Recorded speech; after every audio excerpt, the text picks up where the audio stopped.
so much for joining us for this very exciting talk. My name is Stephanie Matera. I'm a professor and academic director for the Master of Science in Public Relations and Corporate Communication here, which is housed under the Department of Integrated Marketing and Communication. So we're very excited to have you all here today, especially Vanessa Wallace. She's Chief Marketing Officer at Savage X Fenty, right? And then we have Sheezan Bakali, who is a person with 22 years of fashion, beauty, footwear, and e-commerce experience. And she also currently teaches e-commerce in our program, so we're very excited to have her here. Just a few housekeeping items before we get started. By attending the event, you are consenting to have your voice and image appear in promotional, photographic, video, and/or audio recording that may occur. We have another upcoming event, Leadership in Changing Times. So Carla Hassan, she's the CMO of JPMorgan Chase, and that will be hosted by our clinical associate professor, Therese Khan. And so that will be this week, Thursday, March 13th, 2025, from 12 to 1, right here in our Midtown Center. So be sure to look up that event. We also encourage you to follow us on our social media channels, to tag this exciting event, share your insights. There will be a lot of key insights learned today. And so we're on Instagram and we're on LinkedIn. You can follow our student clubs, IM&A and the PR League as well. Don't forget to hashtag NYU SPS IM&C. So without further ado, pushing boundaries. Okay, and we're going to talk about leadership and disrupting fashion. I'm going to pass the baton to Sheezan Bakali, and thank you so much for bringing Vanessa Wallace to us today. Thank you, Stephanie. Hi everyone, again, my name is Sheezan Bakali, and I currently teach e-commerce marketing. So if you enjoyed today, look for my course, or look for me. I am so excited to introduce Vanessa Wallace, our guest of honor. I'm going to tell you a little bit about her background. So she started her journey as a point guard at UT Austin. Yes. And went on to work at Nike for 19 years. Part of that time, she was managing the Jordan brand. And then she went on to Savage X Fenty. This was a recent move. She made this move last year and became the Chief Marketing Officer. So please join me in welcoming Vanessa again. Vanessa, thank you so much for being here. No, thank you guys for hosting me and having me here. I'm so excited to talk to you guys and listen to you guys as well. We are so lucky to have you. So we have about 45 people in the room today. This event sold out pretty quickly, so these seats were in high demand. My mom will be proud. And we also have overflow on Zoom. Probably have about 65 people registered for the Zoom. So everybody is really excited to have you here. And do we have any Rihanna fans here? Yes. Wasn't expecting that. So I don't know if Rihanna is going to join us on Zoom. Is she watching? I don't think so. Well, maybe she'll watch it later. So today we're going to be talking about pushing boundaries and disruption as a marketer.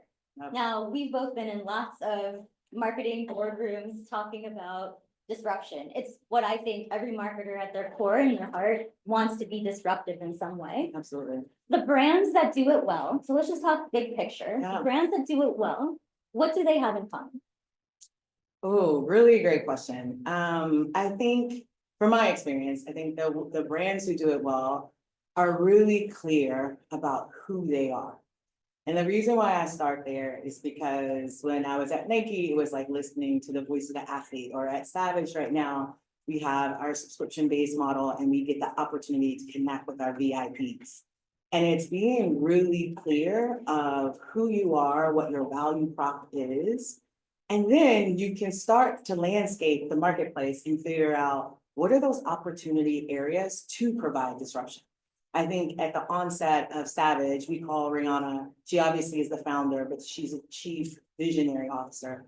And as she looked and knew there was a market and just individuals, right? Take it out of like, marketing talk, who weren't being represented or seen. And she believed, which we do, is that it's important for those individuals also to have that platform of self-expression. And so that bold confidence that she actually exemplified in creating this brand is what we deem as our values today. And so as we think about what I get up to do every single day and what my team gets up to do, it is empowering consumers who didn't always see themselves and reflected in the communication, not our campaigns, but campaigns in intimate space and creating that space. And so we like to say that not only are we a brand, we're a movement. And I think that's what we're so proud of. Okay, so you're talking about disruption in terms of going after an underserved market, going after a consumer that had previously kind of been ignored. Yeah. Now, that's one way of being disruptive, but there's other ways. And I would say Nike had a different brand, different approach to disruption. Yeah. Tell me more about that. Yeah, I think it's similar because like I talked about, it's like listen to the voice of that athlete in the respect of Nike. But here, and people think like Nike's a 40-year-old brand. I think everyone saw Shoe Dog or you read the book. But one thing that they had to be disruptive when I was there actually is in retail and being a better vertical retailer. So almost 20 years ago, actually, the current CEO, he is Elliot. He was the VP at the time. And so the disruption for there meant, hey, we were a brand around storytelling. We were a brand that was a wholesale model and had to become a better retailer. And they believed at that time, 20 years ago, to be a better retailer, it would help us be a better wholesaler, right? And then I also think they had to reinvent themselves, and we had to reinvent themselves because I was there at the time, that we have become a great wholesale marketplace, but we weren't great with DTC. And so that was also disruption as you think about that brand. Right. And even, of course, the brand, the stories that Nike has told have been very innovative and exciting and taken a lot of different directions. Nike has also tried to embrace diversity. A lot of different brands have tried to do that. For some, it works great. For others, it becomes a little bit more tricky. How does a brand approach diversity in a way that's really powerful? Yeah, I think our philosophy at Savage is it is a part of our value. And I think the reason why I say that is you have to be true to who you are as a brand. It doesn't mean that, and you also have to know your consumers. It doesn't mean you have to stay in one corner, but people will understand. You guys are very smart and you are consumers they will know and sniff out when it's not authentic. And so I think you have to be aware of the places that you can play and what things will come off as performance. It doesn't mean that it doesn't give brands opportunities to grow and develop. And I think there's several brands who do that, but I do think the kind of key to it is being truly authentic, listening to what your consumers say and want. This is, and it's no deny, this next generation is more value-based. They vote with their dollar.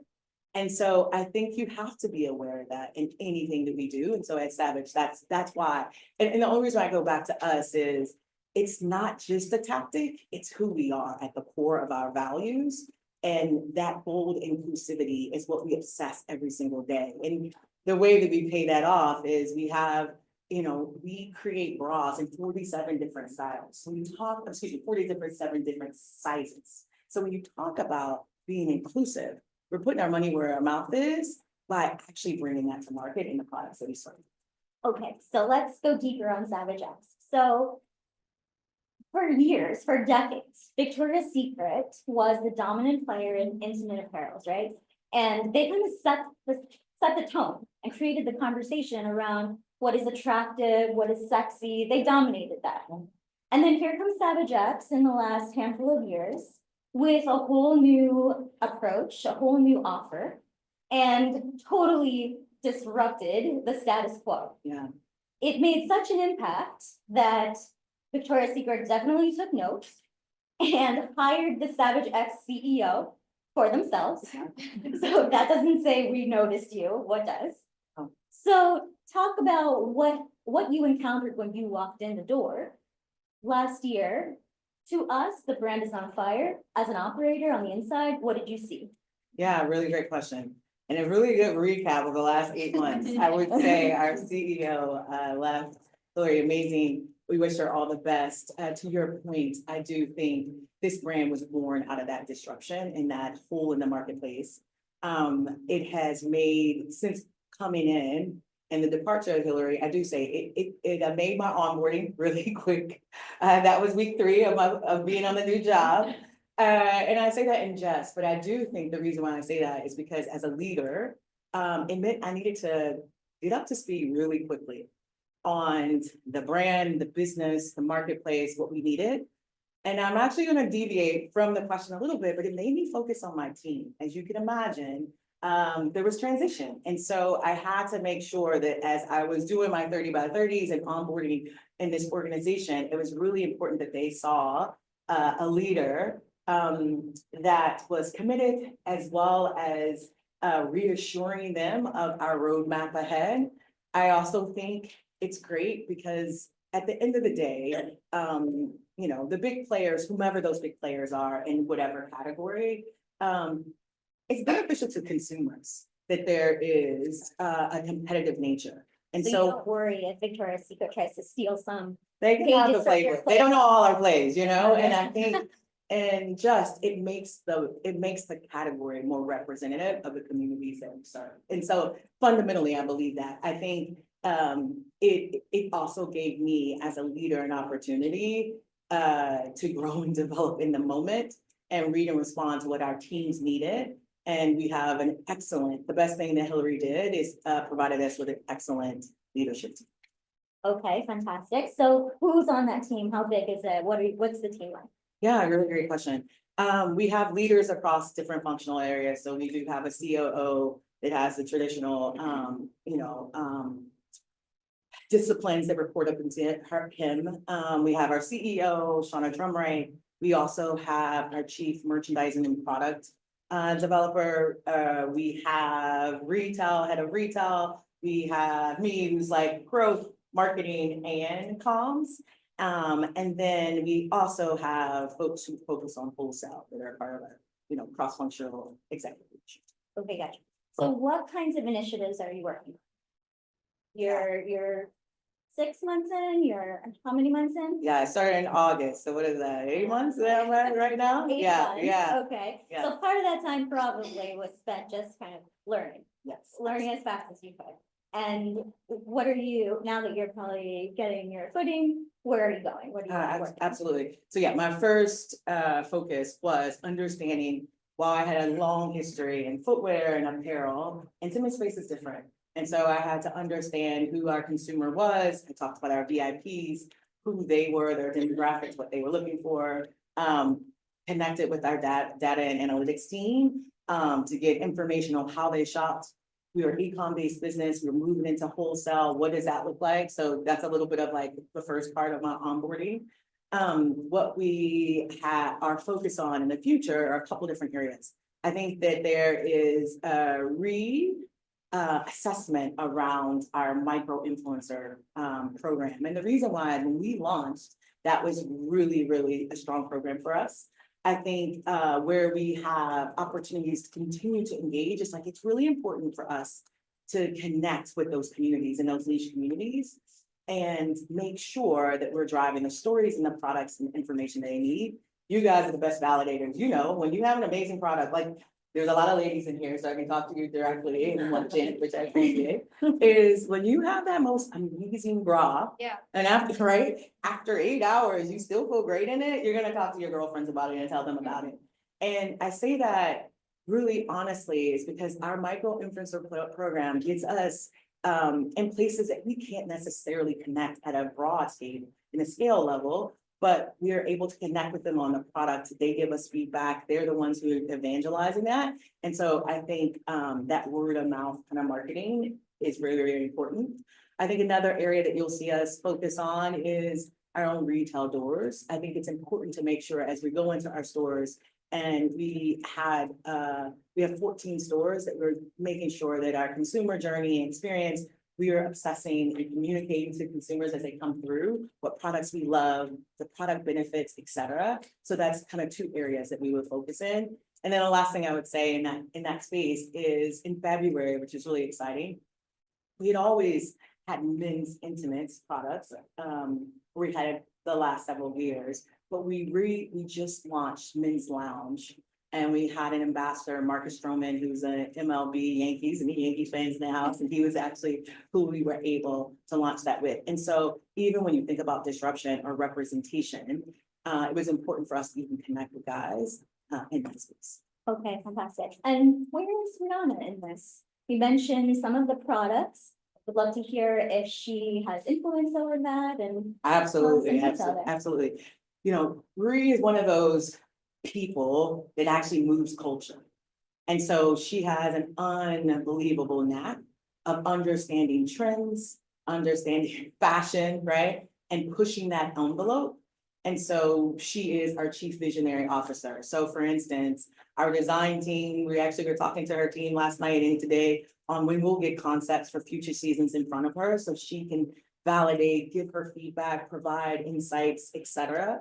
So we're always from a design, perspective and a merch perspective, connecting with her.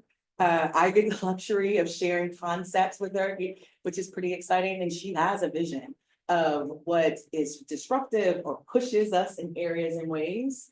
So that's exciting and also nerve-wracking at the same time. But it is one of those things where she's a part of, it was her vision, this brand. And so you see her hand and authenticity on how we show up. But it is behind the scenes in what products we put in front of you, the communication and tone, and the messages we bring to the market. You told me a story about when you first met her. How did that go? Yeah, I will say it was a little bit of a fangirl moment. It was exciting. And we were in Europe. She was launching her Fenty hair brand over there. And she has this ability to just she is a human. She's amazingly warm and so nice. And as I was walking up, she could probably read that I was a little nervous meeting her. And she gave me so many compliments and told me how great I looked and my boots were amazing. So I know that all of that. And it was just a great experience. And I know one thing that people say is like, she smells great. And then she absolutely does. It was one of the things that I text my girl. Smell like? It's just like magic. I don't know. It's one of those things that I text my girlfriends, you try to be cool, but later I was like, no. No, but she's amazing. So you mentioned that the brand is evolving as Rihanna evolves as a person. Yeah. Talk a little bit about that. Yeah, really great point. I think some of her fans, as well as our brand, has grown up with her. And so it's helped us in product innovation. So first, she's a mom now. And so when she first got pregnant, we actually brought a maternity line and bras to the table because that was really important for her. And to our consumers, that was a void that we did not have at that time frame. I think the other piece of evolution that we've gone on, and I kind of mentioned it earlier, is the soft and savage technology and bra. And it was because she had evolved as a mom. And what she was looking for, as we all are women, right? Or anyone, you want to look great underneath your clothes. And intimates is that first layer. And it is very personal. And so sometimes you want to be sexy and flirty, and sometimes you need that full coverage and comfort. And so that's how the team was able to develop Soft and Savage.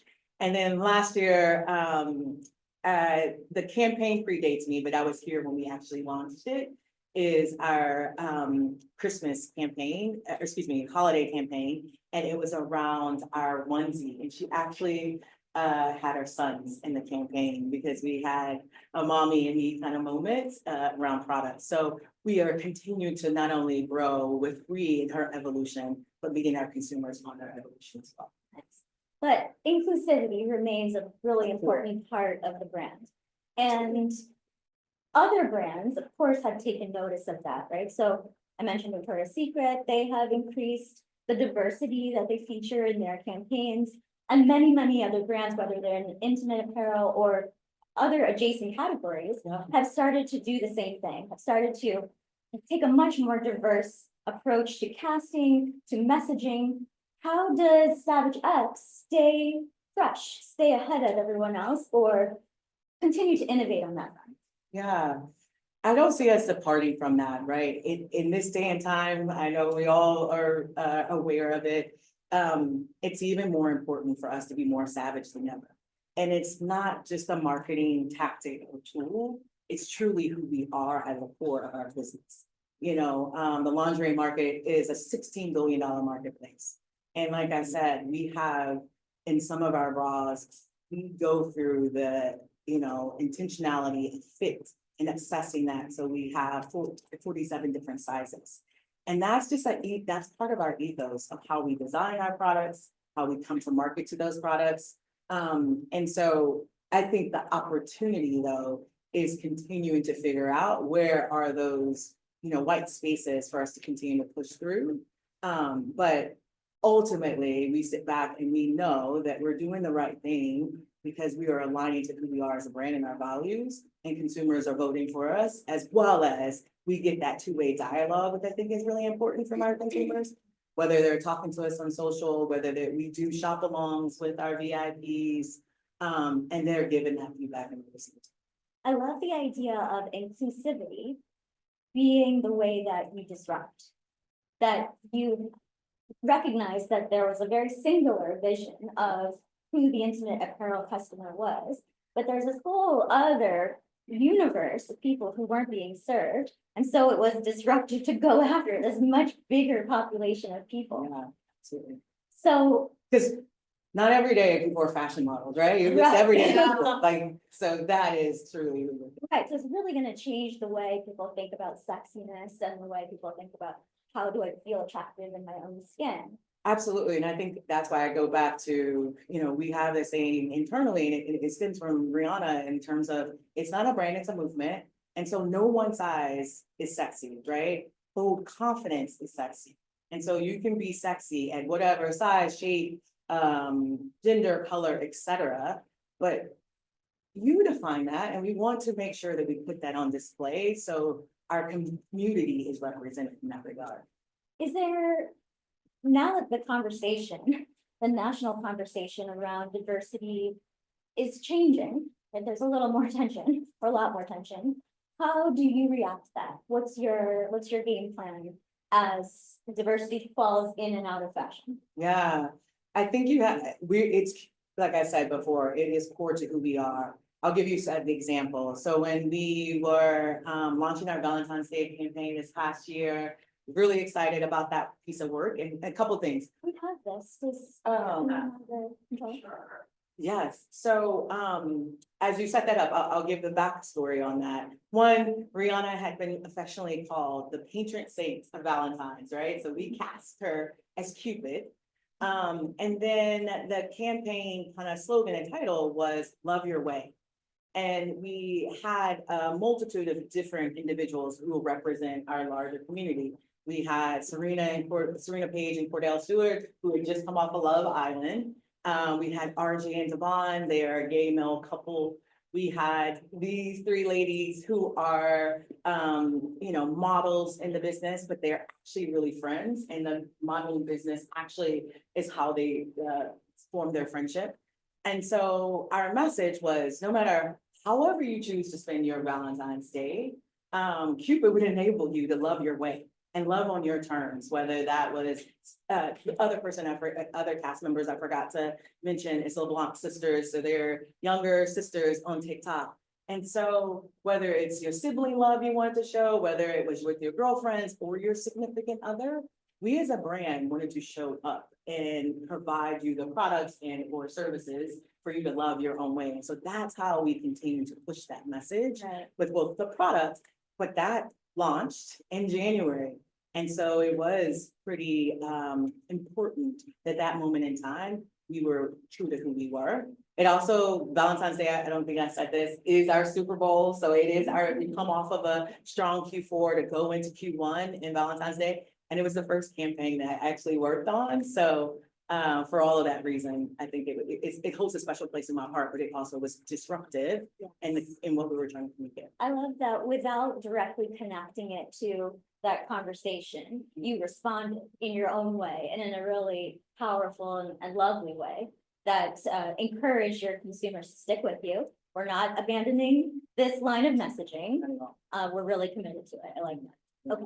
So what kinds of advice do you have for young marketers who are looking to follow in your footsteps, who want to work for a brand as disruptive or as exciting as Savage X or as exciting as Nike, where would you start to guide these students? Yeah, this is when I started to feel old, y'all. I'm not gonna lie. One of the things I was asked to do last month is super humbled, but AdAge asked me to put a piece of content together. And I wanted to write a letter to my younger self. It was purposely connected to my postgraduate self, because at that time I didn't know what I really wanted to do. And there's a couple of things that I call out in that article, but I will bring it to this audience here that I really believe.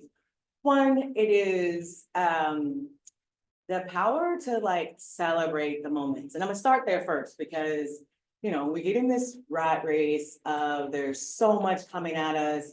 There's so many things you want to do and accomplish in your lifetime. And you can get in this focus of always going milestone to milestone to milestone and never looking up, right? Never taking gratitude in the opportunities that you're given or assessing some of the missteps that might happen along the way. And so if I would have been talking to my younger self, I would want me to remember that along the way. Because I have been fortunate to work on amazing campaigns at Nike with groundbreaking athletes, and celebrating those things along the way, I think are really important. The other thing I would say is my dad used to say this to me and on the basketball floor, but I think it obviously works in the game of life. It's like play your game. And the reason why is like we all have unique gifts and talents and skills. And we all put on this earth, and I feel like people can hone in on those skills. But I think at times, and you know, we all know like social media, or you look around and you get into this urge to always compare yourself to other people's journeys and other people's accomplishments. And at some point, you have to be really clear and intentional about what works for me, what doesn't work for me. That might need a job, that might need an opportunity, that might be take an assessment of my skills. I'm really strong here, but I actually am not great here. So how do I upskill there? Do I take a class? Do I have a mentor in that area? And then the last piece of advice I would give you, which, you know, I didn't say overtly in that piece, but I have reflected on my career, and it's staying inquisitive and staying curious. And I think that that has served me because, as we've already talked about, you know, marketing continues to evolve and change. I think the landscape continues to evolve and change. We've all heard these are most unprecedented times. And so you have to maintain this level of nimbleness. And at times, you guys are one of the most prestigious universities. And so you're going to get, you know, the book learning. But what's going to carry you through your career is that inquisitive nature, asking questions, that quest for understanding as you continue to evolve and grow as a leader and a professional that will help round out your skills. So I think that being hungry and being inquisitive is critically important. Yeah, I read that letter to your younger self in AdAge, and it was very touching and very powerful. So I recommend that for all of you. I got a little choked up just thinking back on my career as well. There were some other things I didn't put in there, but yeah. You want to share that moment with us here? No. No. Okay. Private. Okay, so you mentioned when you were first coming out of school that you didn't really know where you wanted to go. Yeah. Tell us more about that. How did you find your way? Yeah, absolutely. So I will say, I thought I was gonna be a lawyer. And I actually interned 2 times at a law firm, and I have friends who are lawyers. I have a lawyer myself, and I respect the industry. But it didn't necessarily resonate with me. I do think there were skill sets I learned in that internship, the importance of research and data. So you go back to today, data and analytics, how you leverage that research to like form strategies and plans. But what really sparked my interest in marketing is post-graduate, I had an internship and I worked on this program called the Global Games. And it was one of those moments where it felt like, oh my gosh, I can stay connected. In this instance, it was a global basketball game that was in Dallas. And so I could stay connected to sport, but I'm working on, and as an intern, I worked on a whole bunch of things. So PR, there was merchandising, folding t-shirts, it was all these things. And so then that led me to my first job out of college, which was an agency where we worked really closely. We were one of the agencies of record for Procter & Gamble. And so I did experiential marketing. I graduated to like the PM and then like almost like on this side, an account leader. And I worked across from some of the best marketeers at the time working at P&G. And so it refined my love for brand management, or it actually perked my love for brand management. And as I got to know those individuals, I would always, at the end of our one-on-ones, ask them more questions about what they did. And I even got to work for P&G for like a week.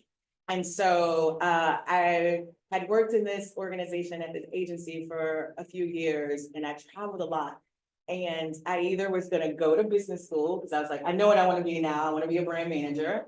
And I will definitely date myself, I applied for a job online at monster.com, it's not even around, for Nike. And the job was associate brand manager, and it was actually based in New York. And that was my first job at Nike. So just applying through Monster got you in the door at Nike. Yeah, but I also say yes, so absolutely. So, and then I think through the interview process, I was able to showcase my skill set. And it was in retail marketing, the job. And so my experiences at my former agency was called Grassroots. So my experiences with building programs for P&G in terms of retail is actually, what got it. Oh, I see, of course, of course. You had to have something to back up your application. I wasn't simply saying just plotting your name and got you in the door. Okay, so then, when we were talking earlier, you mentioned that you ended up taking some roles that weren't exactly what you had envisioned for yourself. Yeah. And I thought that was interesting and maybe relevant for the audience here, because the job market is kind of tough right now. And if you're looking for roles, especially in marketing, you might be finding things that aren't exactly what you envisioned. What advice would you give about Yeah, that? really great question. So I had one role. So I think I said this, but it was in the middle of my career. I had worked in retail marketing and moved up to the brand management side. And I got a role that I actually came back to Dallas, which is where I'm from. It was a great gig, it was short-lived, and I worked on all of our college programs. So I actually got to work back at my university. But what was true of my experience at that point is I had worked at Nike is organized by city roles, geo roles, and global roles. And so I had worked a lot in city in geo, and also had functional experience in retail. And so I got a call from an individual, and they asked me to come back to Portland, Oregon from Dallas and work in their global marketing organization. And this leader, Melanie Strong, I'm still really close to her. I respected her immensely. And she was both friend and mentor. And what she said is like, which was great for her as a leader, hey, I have a lot of people on my team who have this skill set. It worked in global, mainly only, had never lived in the geo or worked in the geo or never worked in cities. So this is a unique point of view that you can bring to this role. And conversely, you have never had global experience, so this is great. So I go back to that role. Thing I failed to mention to you guys is the role was working on our NTC app, which technology is now my friend, but at that time, an NTC app was Nike's training club app. And so it was a performance-based app. And I didn't have a lot of experience working through that. And so that job was a job that I learned so much. I upskilled myself as a marketeer. I think it helped me stand out from everyone else who had only had traditional brand marketing experience within Nike. It was on the foray, this was like 2016. It was early content marketing and digital marketing that Nike didn't have that great experience. So I was able to learn that from the ground up. As I think about me sitting in this seat working for an e-commerce business, we launched, it was a performance-based app, but then we launched e-commerce as a part of it. And so when I sit in this seat, I actually realized how that role was so critical to how I'm able to do this job today. And so if I sketched it out, that wasn't the job next on my roadmap. But I do think along your journey, you have to be open to taking those side steps, it might feel like, or gaining those skills that will make you stand out from other individuals. And so I think that was one of those examples of that in terms of me being and saying yes to something that made me uncomfortable, but I learned so much from that experience. So that diversion from what you thought was your path gave you the opportunity to learn something that ended up being like important to you Absolutely, for the rest of your journey. absolutely. So even as you guys are looking for things, even if your first couple of steps aren't exactly in the direction that you thought, when it comes to a long-term career in marketing, having those little experiences across different disciplines of the marketing can be really, really helpful. It's important. And I think now you would never think not to do those types of roles or digital marketing. You wouldn't even think about it. I think at the time, it wasn't a part of something that was more, vertical. so and new. It was so new. And so I think being open to what those opportunities are, I think as long as now, I also think you have to be able to tell your story around why those roles and why those situations are critical for your success. But you're absolutely right. As I interview for this job, as I think about what we need to do, as we think about technology and innovation, that role set me up for success. Right. You also mentioned that you were playing basketball in college. How did that connect? Between basketball and anything you were doing in college, how did that help prepare you for? Absolutely. I will say, UT owes a special place in my heart. I grew up playing basketball and grew up playing sport, which is extremely important for me.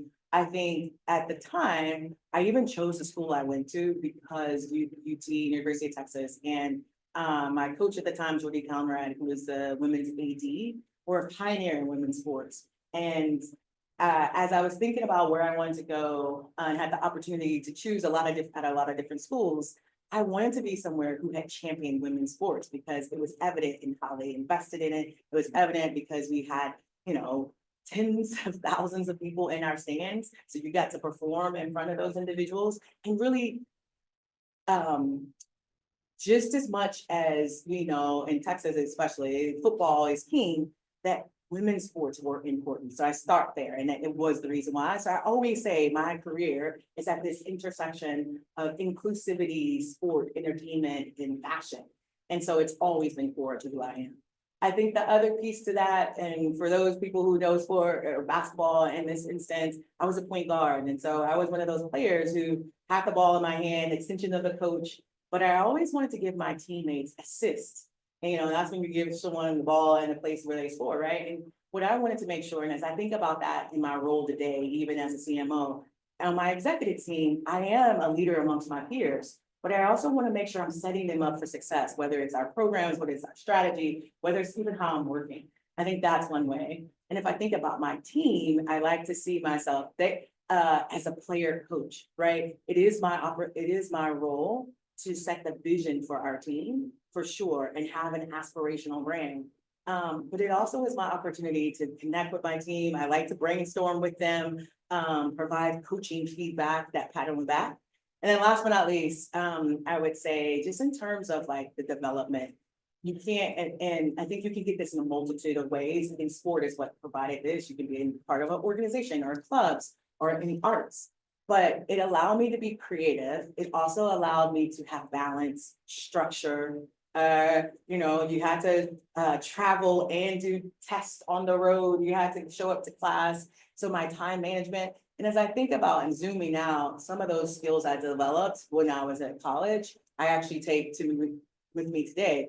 How to balance when you're on the road and also working out or eating right and checking back in with my team, having meetings and being effective time management. So I think not only was it something that was extremely,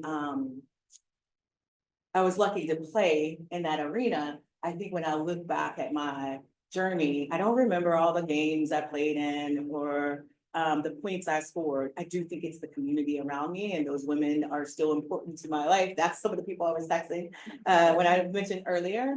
But it also just gave me a really strong foundation.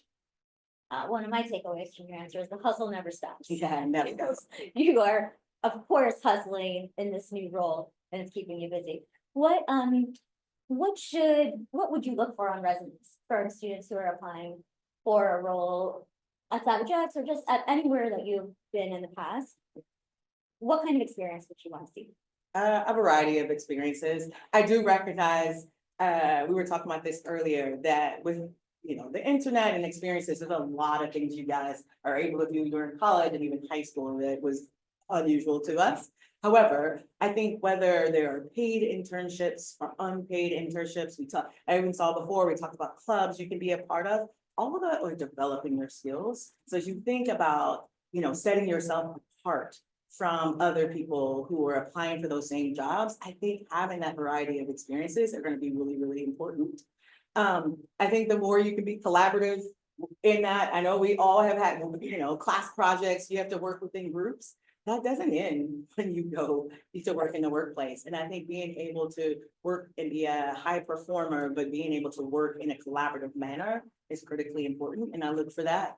And then the other thing I actually think is just a tip that I was talking to a mentor of mine about, but I also have seen other students. I try to reserve Fridays as times that people who reach out to me through LinkedIn and or other ways of, if you're looking for advice from a mentor, kind of be clear on what you need and what you want. And I think it's one of those reminders that obviously, we sit here and we want to pour into individuals, and that is absolutely what I want to do, not only for my team, but for others. But time is of the value for everyone. And so those people who can be rude, and I'm always impressed when someone's like, hey, I've seen you done this, or I heard this, here's what I'm trying to do, be really clear, here's what the ask is. And then they'll use 15, 20 minutes and be like, thank you for your time, and won't leverage the entire 30, or won't ask for the whole 30 minutes. And I think it just shows that they're really clear about what they want. And another little pointer that I heard that I would give you guys is when you do meet with someone, always ask them, based on y'all's conversation or the advice that they have given you, who are 2 to 3 other people I should connect with? Because then I think it helps you continue those conversations within a network. It gives you a reason to connect back with that individual. Hey, Vanessa, you told me to connect with Sheezan, and here's what I learned from that conversation. And it starts to build that relationship. I'm gonna ask you one more question, and then I'm gonna open it up in case any of you guys have questions. So, and in this answer, I want to hear kind of how you think about the whole industry. Oh, wow. Okay. I was gonna ask, what should I be looking for? If I'm looking to join a company that's disruptive, pushing boundaries, as a new marketer, who's doing it well, or you don't have to name specific names, but just give me qualities. What's going on out there that gets your attention, that's worth pursuing? Yeah, I think how I answer is like what I look to and what I still want to be inspired by, right? I think I do scroll on TikTok and I scroll on Meta. And I think some of the brands who do it well is they're clear of who they are as a brand, but you guys know this well, is that on each platform, there's a persona that they actually show up with. And long are the days where you have campaign creative and then that's applied throughout every single touch point. You have to be native to that platform. So the way I will say that one, I've been really impressed with how they have amazing ads, great product, great storytelling. But when you see them in every one of those verticals and channels, it's a little bit different. And it's because they're actually probably obsessing what works well on those particular channels. Yeah. And you also see brands who aren't taking the cues of what TikTok is famous for, what YouTube is famous for, et cetera. And they're just forcing creative across all of those different channels. So that's what I look for inspiration to think about how we can be true to who we are, stay true to our ethos, but as we meet consumers in their palms, because there's a statistic that I think it says it takes consumers 7 times before they even intend to purchase. And so that means you got to be disruptive in how you bring these stories to life, but you also have to provide them a little bit of entertainment in some ways. You have to romance the product in other ways. And so it keeps me on my toes in that regard. I think for anyone looking for a job, I think you have to be, you can also evaluate what the brand has said they're going to do and do their actions match up to those things. I know that sounds very basic, but I do think that. And so if that's the brand you identify with and want to be a part of, there's a way that they're going to champion their values and how they show up. Right. We've seen some flip-flopping on that front, but the brands that really stay true feel like a brand worth pursuing. Absolutely. And Savage X is definitely one of those brands. Let's take a few questions. Ekta, since I know your name. Vanessa, it's so incredible to hear your insights and to understand what goes behind the brand which we love so much. Thank you. My question is disrupting fashion means rewriting the rules, and that takes bold leadership. Can you share a time when you took a big risk that didn't go as planned? So, what did that moment teach you about leading in an industry that thrives on reinvention? Yeah, Good question. that's a really great question, and thank you for asking me that. I think I will use a recent example. I talked about Valentine's Day, but I'll tell you some things I didn't tell you about it. And it was, we launched Valentine's Day, and I'll always remember this, around January 7th. It was the same time as the wildfires that were in LA. And the reason why is that we had Rihanna shooting a rose that's on fire. And when we created that piece of content, it was amazing because it was around the story we were telling. However, in that moment in time, it wasn't necessarily appropriate to have that because now fire means something different. The reason why I go there is because we had a bold vision about what we were trying to do and be disruptive.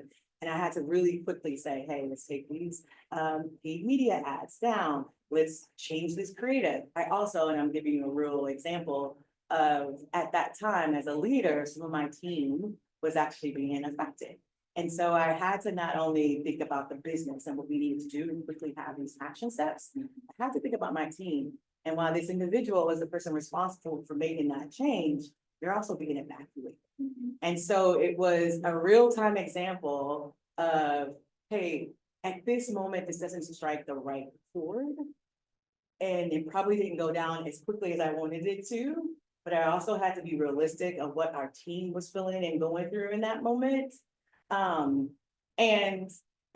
It was just one of those lessons of like, oh my gosh, but I think in the moment you think about those steps. And it's not one that I would do anything differently. I just think it was one that caused me a moment of reflection, pause, what's the right thing to do in this moment in time, giving the audience and what people are feeling, and then how do you quickly redo it. Hi, I'm Joanne. Hi, Joanne. Currently study brand management in IMA. Nice. So my question is, earlier you mentioned the micro influencer plan. Yeah. Could you share more about that? Because I know this category is different from Nike or other fashion brand. There are a lot of restrictions on different ads, or even you do the paid ads or performance ads in different platforms. There are a lot of restrictions and challenges. So yeah, could you share a little bit about this strategy? Yeah, absolutely. I think the thing we're looking at, we actually had a micro influencer plan when we started. And so I think it's going back to that DNA or going back to that playbook that we ran really well. I think the thing that as our team is reevaluating that is it helps us get into some communities that we can't necessarily be as a brand, but puts our product. So we leverage those individuals or build relationships with folks. We look at it as a percentage of our business is intimates. We have a sleep, we have sport, and now we have men's lounge. And so we want to work with individuals and partner with individuals who were within those categories. So if you think about fitfluencers and their authenticity in that space, as we are newer to that space, it's better that some of these messages come from people who can absolutely talk about the product, wear the product, evangelize the product, and be spokespersons for us in their own unique and authentic ways. So that it's showing up on y'all's feeds with the people that you know and the people you follow already. And so I think it's one of those things that we say we want to scale globally, but connect locally. And I think that's an extension of how we do that through our scaling our micro.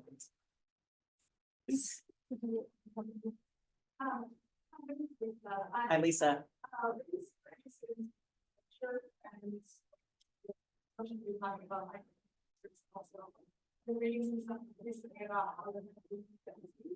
There's been a lot of stuff about liberation and just the fragmentation of in general. And so I was curious how that has shaped the way you work with having found new ways of them basically find what the person Yeah, really good question. I can only tell you my playbook, but I think there are a lot of brands who do it.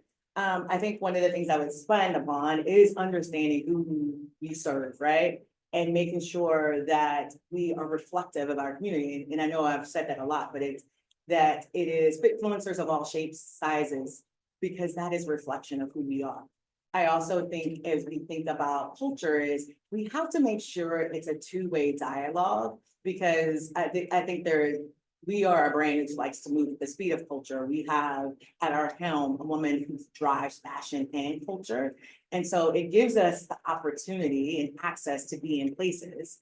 I think we also want to make sure that we aren't not stepping in zones that aren't authentic to us, but don't have as much connection to our brand said as another brand or another place.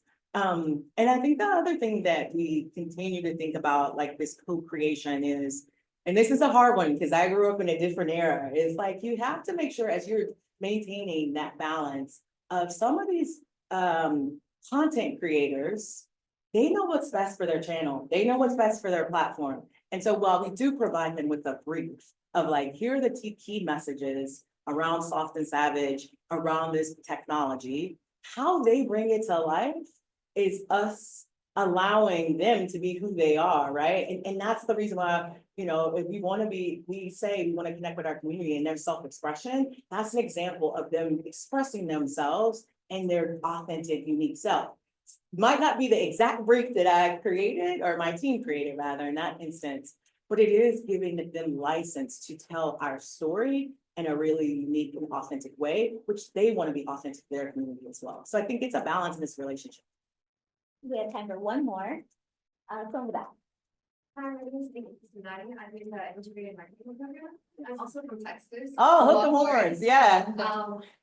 So we talk about disruptive marketing, and I understand it goes back to like inclusivity and like that's the brand that like Savage X Fenty is going towards. How do you measure the overall success of disruptive marketing that goes beyond just sales? Like, how do you guys feel like the company as a whole can see that or understand, oh, this is something that's working? Really great question. I think there's always a balance, and you said this, but I will say it again. I think there's a balance of the art and the science. And to your point, when done right, you will see the sales, you will see revenue. And I was reading this article earlier too, or yesterday on a plane, it was more around relevance and revenue. And I think that's a balance every brand is trying to do right now, is you don't want to be so transactional that, you know, people get to choose where they buy their bras or panties or whatever, but we are in the, we want to make sure that we are romancing our products, we are building a rapport and relationship. So when you have that choice, you're aligning yourself to brands that reflect who you are and what you are. And I think we hear it every day. So our team listens to social listening, right? And some of that is when we post things, how they respond to, read and respond to us. Some of it is our DNA team sitting back as we launch Valentine's Day, men's, et cetera. Every campaign, we will launch a survey to kind of talk about what worked, what didn't work. And some of it is the products, what worked and didn't work. But I always like to hear you get graded. So you read it really raw and real, but it is what resonated with you about this campaign, what didn't resonate, what didn't, and people will tell us what doesn't. And I think it's because we have had that two-way dialogue with our consumers. And I will say there's something we're launching in a couple months, so stay tuned.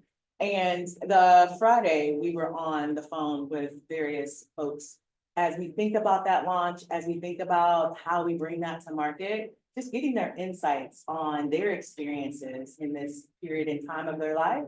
Because that's really important to me and my team as we script this consumer journey and our marketing plans and our content plans, that it's informed, whether they know they're helping me write the content brief, it is informed about what consumers are saying and feeling and what they want more of.